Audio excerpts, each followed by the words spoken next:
Years ago, you accidentally helped a mob boss change a flat while transporting a corpse, being promised a favour in return. Now, desperate, you seek them out to cash in your favour. Chills still crawled up my spine when I thought of that night. It had been raining hard, and I almost hadn't seen the car on the shoulder. I'd only pulled over to warn the driver that his hazards weren't on, but when I saw him struggling with changing a tyre, I figured I'd help out. It wasn't until he drove away that I remembered where I'd seen that face. Wasn't until then that the chills started, turning my skin to gooseflesh. I'd just helped Ernie Calhoun, the biggest known mob boss in the city, change a flat tyre. My hands had tightened on the steering wheel, remembering the earnestness of his grip as he'd shaken them, promising me a favour. A favour I never intended to collect. A favour I had to collect. I stood outside the door of a remarkably unassuming house, especially considering it was the address of Ernie Calhoun. That night on the shoulder of the road, he'd pressed an address into my palm, telling me to come there if I ever needed help. And boy, did I need help. Straightening my shirt, I raised a hand and with it my courage, knocking sharply on the door. It opened a crack. "We don't want anything, and none of us are even looking for Jesus." A surly voice growled from the darkness. I'm looking for Mr. Calhoun. He should remember me. I helped him change a flat tyre a little ago." My voice was barely understandable, even to me, but there was an odd change in the voice from behind the door.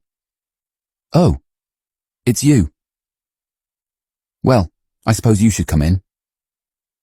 It wasn't exactly respect. I didn't really expect that, but the surliness had lessened. Even the face that was revealed as he swung the door open was less grumpy. He ushered me inside, taking a look outside as if he feared I'd been followed. I hadn't. Skills I thought were too rusty had kicked in before I realised it. "Well, come on then." He paused. "Ma'am?" It sounded as if he wasn't sure of the honorific, and was rather worried he had got it wrong. I nodded to try and put the gangster at ease, some of my fear draining away. It had been a long time since I'd been anywhere near this world. But some things didn't change. I followed the man through the house to the second floor, ignoring the feeling of eyes crawling across my back. We went through another mild-looking door that opened into a bland room with a plain desk commanding the back section. And behind that desk sat the man who controlled half of the crime in the city. He rose, an instant smile contorting a face that only a generous soul could call handsome. My dear, I thought I'd never see you again. It's been years. Come in and make yourself comfortable."